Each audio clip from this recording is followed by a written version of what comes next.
NBI Deputy Director Reynaldo Esmeralda na masama pa rin ang loob niya sa dating amo na si dating DOJ Secretary at ngayon Senadora Laila De Lima.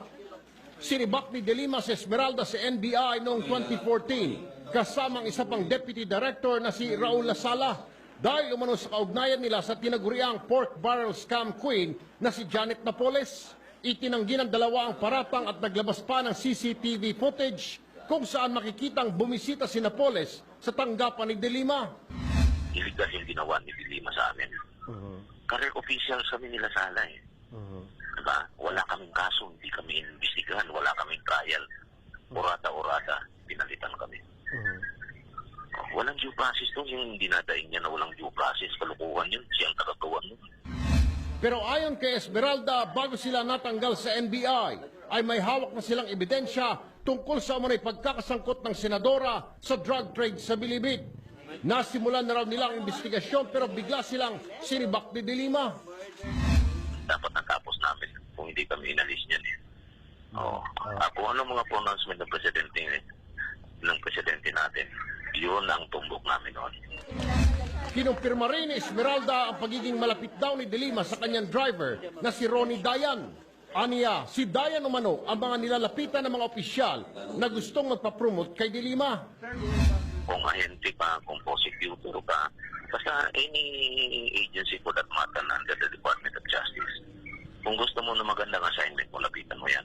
Siya ang tamang daan. Ganun kalabas yun.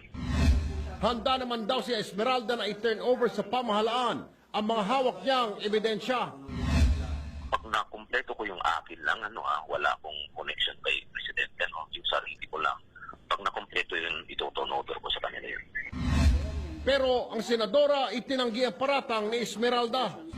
Yung dalawang yan, may axe to grind. Kasi nga, hindi ba in my privilege speech, may iba-ibang forces na siguro ito. Gumagamit ng mga agents of vengeance. So, sobrang Kaming kaso, hindi kami investigahan, wala kaming trial. Urada-urada, pinalitan kami. Walang due process doon, yung dinadaing niya na walang due process, kalukuhan yun, siyang kagagawan nun. Pero ayon kay Esmeralda, bago sila natanggal sa NBI, ay may hawak na silang ebidensya tungkol sa umunay NBI Deputy Director Reynaldo Esmeralda na masama pa rin ang loob niya sa dating amo na si dating DOJ Secretary at ngayon Senadora Laila De Lima.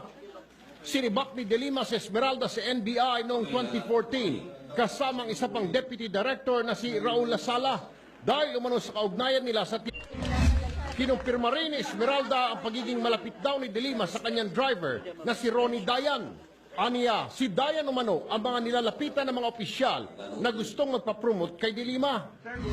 Kung ahente pa, kung prosecutor pa, basta any agency for that matter under the Pagkakasangkot ng senadora sa drug trade sa Bilibid.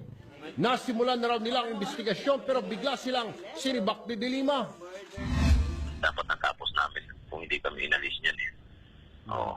Kung ano mga pronouncement ng presidente natin, yun ang tumbok namin noon. Tinaguriang pork barrel scam queen na si Janet Napoles. Itinanggi ng dalawa ang paratang at naglabas pa ng CCTV footage kung saan makikitang bumisita si Napoles sa tanggapan ni De Lima. Illegal yung ginawa ni De Lima sa amin. Career officials kami nila Sala eh. Diba? Wala